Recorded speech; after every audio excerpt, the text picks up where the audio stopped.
Gaur, apirilak 28 laneko segurtasun eta osasunerako nazioarteko eguna dugu. Sindikatuek protesta eguna dute, laster ikusiko dugunez, izan ere lan-istripu ugari izan dira Euskal Autonomia Erkidegoan azken urtean. Ez da nahiara, arrastion.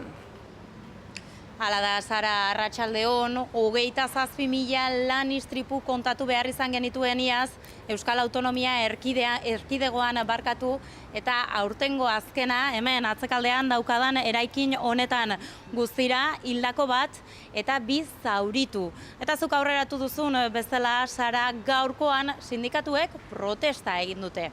Haiek azpimarratzen dutenaren arabera, lan prekariedadeak eta azpikontratazioak eragin zuzena dauka lan istripuen hazkundean. Lierni Bilbon izan da, eta hau da, jaso duena. Laneko segurtasunaren eta osasunaren nazioarteko eguna da, zer da eskatzen duzuena? Lehenik eta behin salatu behar dugu langileen lan baldintzak okertu egin direla, eta horrek suposatzen du lan istripu eta gaixotasun profesional gehiago. Beraz, guk eskatzen duguna da, benetan, enpresetan, prebentzio neurriak hartu behar ditugu, eta hobetu behar dugu lan baldintza horiek zertarako gure osasuna eta gure bizitza defendatzeko. Zuk esango zenuke enpresetan eta nahikoa neurri hartzen dela langileekiko? Ez, uste dute gehienetan obretan eta holako tokietan gauzak beti hobetu daitezkela, ez? Eta enpresetan, ofizietan eta holakoetan bebai, posturak eta bebai garrantzitsua da hobetzea. Krisia dela eta ez dira lehen bezain segurtasunak hartzen, ez dakit izpezinoak eta ez dira inzorrotzak. Nire ustez, aitzonak hobeto lan egiten duzuten, gu baino gehi hobeto, bai.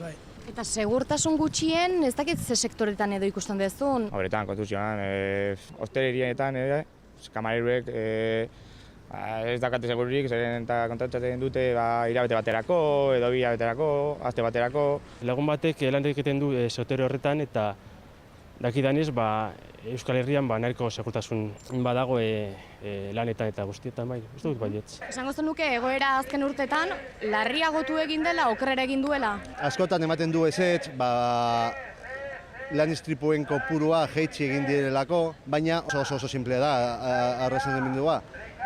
Gero eta jende gutxio lan egiten, gero eta lan istripu eta gaixotasun profesional gutxiago. Baina benetan ez dute hartu prebentzio neurririk, beraz, gero eta kaskarragoa da gure gora. Eta ardura beraz, zenena litzateke? Balde batetik, nik uste dut gehiena enpresarena, baina gero bebai langileara bere partetik ipini behar du bebai olako jarrera ona. Istripua daukazu enpresaren orduetan eta hori, enpresak ez duelako hartu behar dituen neurriak edo... Erruan horrena da? Ez enpresarena erru guztia. Beti daude batzuk, egiten dutela kaneloa. Batez ere enpresen ardura da, eta ondoren gobernuaren ardura da, bai. Beraientzako langileak dira, beraiei ez daia sola langileen segurtasuna edo egoera. Bakarrik inporta zaie beraien ekonomia zelan dagoen da, listo. Eta langileek beraien partetik ere zerbait gehiago egin dezaketela uste duzu? Exigitu enpresari neurriak hartzea edo? Bai, igual krisi garaian egonda, igual kejatzen bali mazara ez dago, kanpora zoaz.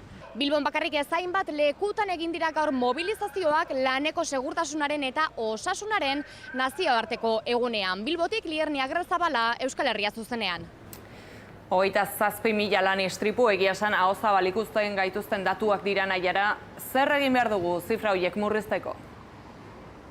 Galdera bikaina, luzatu diguzuna Sara eta horri erantzuteko hemen ere aldamenean.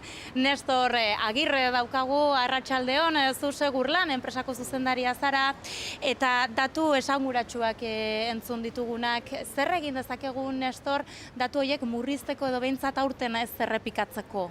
Hobetzeko gauza asko egin daitezke, ez? Lehenengo eta behin neustez formazioa garrantzi handia dauka hontan, eta gaur egun gure seme-alabek ikastolan edo FP-en edo unibertsitatean ez gai bat eukitzia, prebentzioa pentsarazten du, ez? Behintzat gauzak nola dijoazten. Beste alde, paper asko iten da, paperetatik errealitatea pasa berra dago. Etarako akaso, inspekzio gehiago egitea esango zenukezu? Inspekzioak eta kontrolak, ez du zertan administrazioan izan behar, enpresena, denak batea, jun berda, zehatzea, inspekzio eta kontrol gehiago ematea, ez? Egiten nahi gehan gauzetan, kontrol gehiago, ez? Baliabide preventibuak behar dira eta horta jun berda, ez da beste ikan. Gio beste alde daukau,